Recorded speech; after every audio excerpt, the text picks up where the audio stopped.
A plus B whole cube എങ്ങനെ രൂപം കൊള്ളുന്നു?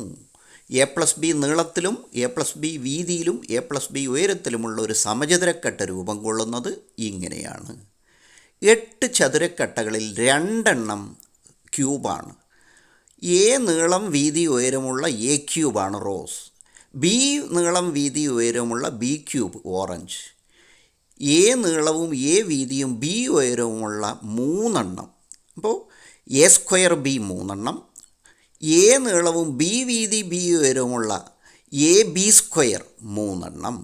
അപ്പോൾ A cube plus B cube plus 3 A square B plus 3 A B square, അങ്ങനെയുള്ള 8 കട്ടകൾ ചേർന്ന് ഈ ഒരു സമചതുരപ്പെട്ടിയിൽ, ഈ സമചതുരപ്പെട്ടി എ പ്ലസ് ബി നീളത്തിലും വീതിയിലും ഉയരത്തിലുമുള്ള ഒരു